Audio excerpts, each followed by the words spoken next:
don't need the majority of them to do what we need to do. We don't need the majority. The minority has always had an influence on the majority. Right?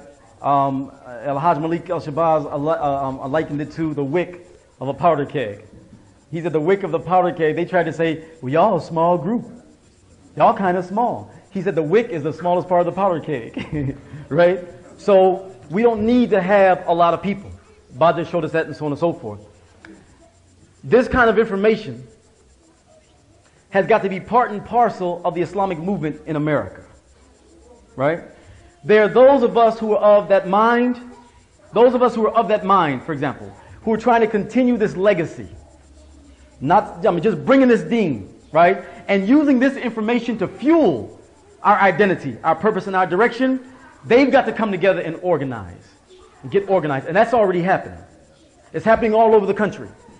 All over the country it's happening. There are other places, for example, in which, not saying that the Sabakun movement is the only one, but there are other places around the country, inshallah, that we're just on the brink of opening masjids. You know what I'm saying? Right now. So it's already taking place right now. There is an effort to try to get African Americans. It's like, and we don't want to name names. No. But what we want to do is say this: there's an attempt to get immigrant Muslims and keep them passive. And there's an attempt to get African American Muslims and keep them passive. So therefore an assessment was made. Who has most of the African American Muslims?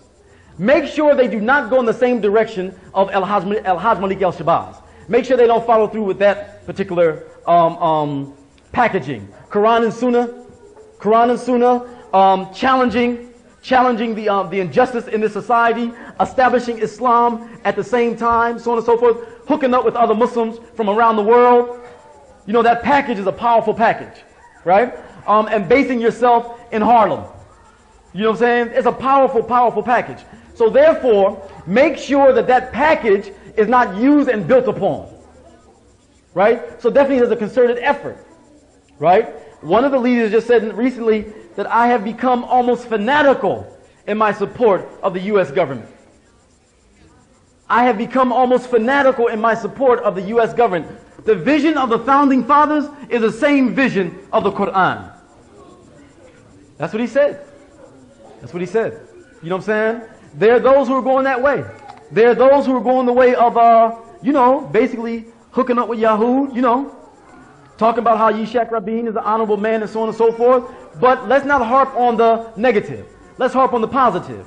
There are those who are trying to continue that tradition. And when we deal in 3 weeks, inshallah, with African Muslims in America, after slavery, we have to talk about those Islamic movements that came up among African Americans, particularly that of the Dar al-Islam movement. We're going to be getting to that, inshallah. The Islamic Party, we're going to be getting to that, inshallah, so that we understand how we fit into this history. So we have to understand how we fit into this history, going back to before Columbus, how we fit into this history of dealing in slavery, how we fit into this history of Islam after slavery, and what can we do right now. So it's happening, sister. It is happening. It is happening. It's going. So inshallah, if we can get this information out, but this information, again, and this is important, this information has to be used to help to give us a certain, this information is not to make us passive. That's important. This information, because some of the people who do studies with on this information, Muslims, are not a part of the Islamic movement. They're not a part of the Islamic movement. So we have to be careful of that. They're giving out some good information that will help fuel the Islamic movement and the participants in the Islamic movement as it relates to America, but they themselves are not part of the Islamic movement. So we have to work on helping to bring them to the Islamic movement, to the cause of Allah, but we got to use this information to again, identity, purpose, and direction, and to fire us up. This is who we are. This is what we're about. Because brothers and sisters, we'll see the same trends occur today. My brother here, then my sister there. I just want to add some of the information. The golden age of the Lord by Ivan Van Serma has very, very good info. Yes, thank you. Thank you. Very, very good. You hear that? Golden Age of the Moors by Ivan Van Sertima. The Golden Age of the Moors by Ivan van Sertima. A must read. A must read. A must read. And alhamdulillah, brothers and sisters, we can say that we're giving the children this information in the 4th grade. They get this information in the 4th grade. Something that we didn't get until we got out of their crazy institutions, you know what I'm saying? Or in our 20s and 30s and 40s. They're getting it in the 4th grade. This is what they're getting. And this is why we have to control our own institutions. They don't even realize the significance of what they're getting right now. But inshallah, when they grow up, they'll know the significance of what they're getting. Go ahead, sister. Wa alaikum salam. Alhamdulillah.